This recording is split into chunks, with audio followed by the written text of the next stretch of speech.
ada rencana dari sekelompok mereka akan membunuh Sayyidina Ali. Ya, gedor pintunya dihalang-halangi oleh istrinya Sayyidina Ali. Siapa namanya? Fatimah. Siti Fatimah. Ditahan, didobrak sampai akhirnya lepaslah grendelnya dan Siti Fatimah ada di balik pintu, dikencet sama pintu sampai mati, diinjak-injak semuanya itu. Dalam keadaan yang sangat genting sekali, perpecahan di antara mereka itu mengerikan.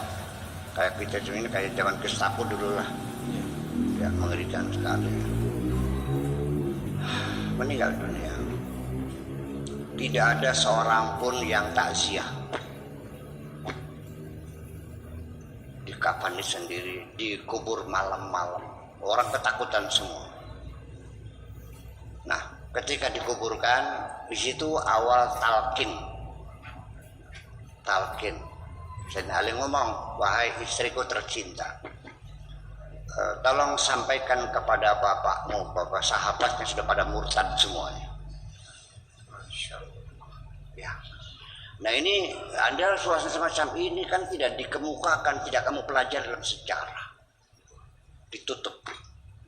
Ada apa sebetulnya? Saya tidak menghinakan mereka. Saya tidak akan mengurangi penghormatan saya kepada para sahabat, tidak. Tapi tetap saya meletakkan mereka sebagai manusia biasa, seperti kamu-kamu juga. Punya ambisi, punya kemarahan, punya, ya kan? Punya harapan, punya cita-cita. Ya. Artinya kino-kinonya ada kan gitu. Seperti itu. Jadi artinya begini, Nabi meninggal pada detik pertama belum dikubur.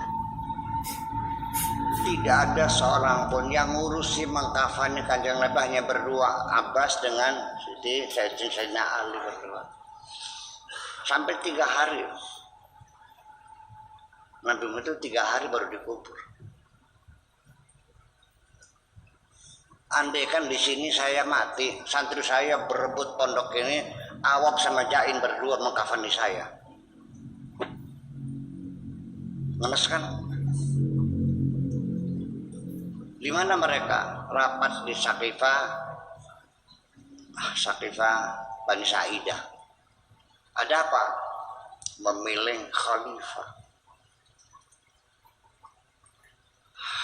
Di situ bisa kita baca. Pertama orang Ansar yang dipimpin oleh Amr bin Abi Ubadah, pimpinan Ansar dari Khazraj. Karena dia ada 2, ada Aus dan ada Khazraj. Dari Khazraj, dialah sebagai pionir menampung sahabat Nabi dan Nabi hijrah dari Mekah ke Madinah. Dia yang memfasilitasi, dia kepala suku di situ, dermawan, dikasih rumah, dikasih akomodasi rumahnya semuanya sampai mereka nyaman. Nah, ketika dia meninggal, memang mereka dibeat oleh orang-orang Muhajirin. Ini kan negeri kami, ya kan? Al-a'immatu min Quraisyin, muncul ide. Imam itu harus orang Quraisy. Orang Muhajirin juga mengatakan ya tidak dong, tidak Quraisy, Muhajirin. Bisa Quraisy bukan non Quraisy, bisa juga bukan orang Quraisy kan saja. Disitulah artinya bahwa tegang keadaannya itu, sangat menegangkan sekali. Ibnu Ubadah ini akhirnya di zaman Abu Bakar setelah dipilih pun dia tetap tidak sepakat. Dan Sayyidina Umar juga tetap dia menolak. Akhirnya dia terpaksa terusir dari Madinah di Syam. Dan di sana mati terbunuh dengan 2 anak panah, nuncep dadanya. Ceritanya itu gara-gara kencing di lubang. Di situ tempatnya Raja Jin.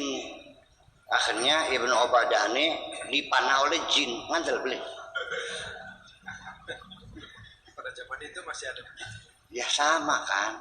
Kasus asasinasi di bidang politik kan biasa. Siapa pelakunya? Siapa otak? Kita tidak bisa. Saya tidak mau berspekulasi.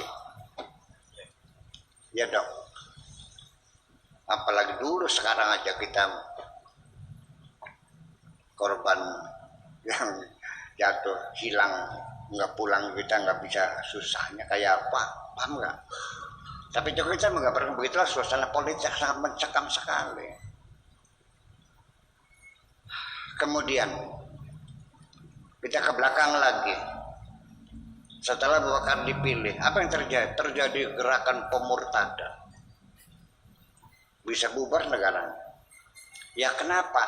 Ketika Nabi Muhammad memegang pimpinan, masih belum disebut negara loh.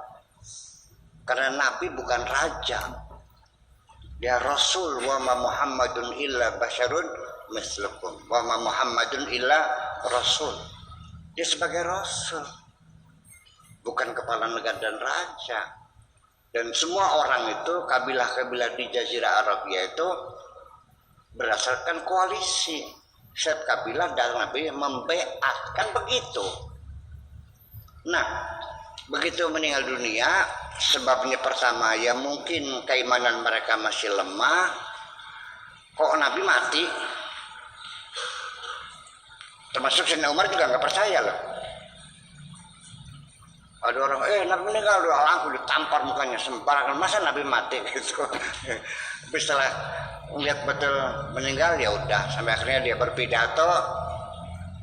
Abu Bakar termasuk itu juga. Nah, walhasil mereka terkejut Nabi meninggal, berarti sudah tidak ada yang mengontrol, tidak ada yang diagung lagi, ya udah selesai berhasil kembali. Nah, ini kan bisa menghancurkan negara. Begitu meninggal, begitu sampai pada Abu Bakar, itu sudah ceritanya adalah masalah negara. Iya dong, negara. Mana kekuasaan. Nah, ketika mereka murtad, mengancam keutuhan negara, Abu Bakar kan bingung. Mereka tidak bayar zakat. Apakah boleh orang tidak zakat dibunuh? Apa boleh ada orang murtad dibunuh? Apa boleh orang itu tidak sholat dibunuh? Nggak ada payung hukumnya. Gitu. Tiba-tiba muncullah hadis an Abi Hurairah. Umirtu an uqatilan nas hatta yaqulu la ilaha illallah wa yuqimus salata wa yutuz zakat. Itu landasan hukumnya, apa yang hukumnya. Itu persoalannya. Andai kan saya sebagai sahabat Abu Bakar, akan saya habisi, tidak perlu payung hukum. Keadaan darurat, lah habisin saja, tidak payung hukum. Karena itulah makanya sampai sekarang itu masih dalam perdebatan, orang murtad boleh harus dibunuh, tidak sholat dibunuh, tidak zakat dibunuh. Itu persoalannya. Ya terus artinya pertarungan ini, dan dari satu khalifah ke khalifah yang lain, proses pergantian pemimpin berubah terus. Tidak, kenapa? Belum ada undang-undang dasar yang harus dipatuhi. Sesuka-suka khalifah. Abu Bakar sebelum meninggal nunjuk Umar, nanti kamu yang jadi khalifah, selesai. Umarnya nyalurkan 4 orang, ya, dengan dewan juri, ketua dewan jurinya anaknya sendiri, ya kan gitu. Dari Umar kali udah pecah. Saya ini sudah tinggal tumbangnya saja, bola santar semua. Akhirnya meninggal semua. Jadi banjir darah. Abu Bakarnya konon ceritanya mati diracun, Sayyidina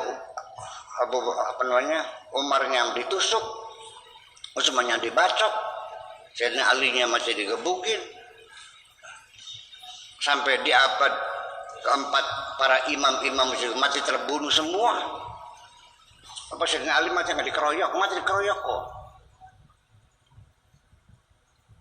Hanya gara-gara ada pengikut Imam Maliki yang fanatis ikut majelis taklim Sayyidina Ali, misalnya Imam Syafi'i, yang masih mengatakan bahwa Maliki dan saya sama kok.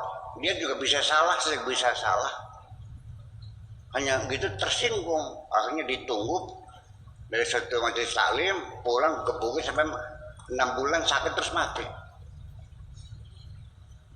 Iya.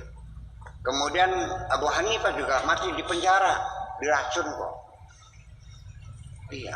Imam Hambali juga mati di penjara, digebukin, tapi sudah tinggal mati saja dibebasin. Sampai ketika keluar penjara oleh raja dikirimin baju jubah sebagai tanda penghormatan, kami menyesal menyiksa kamu. Ditanya oleh Imam Hambali, apa ini jubah buat penghormatan raja? Buang semuanya, nggak ada artinya semuanya itu. Artinya jadi akar kekerasan itu dari dulu. Mau bilang apa?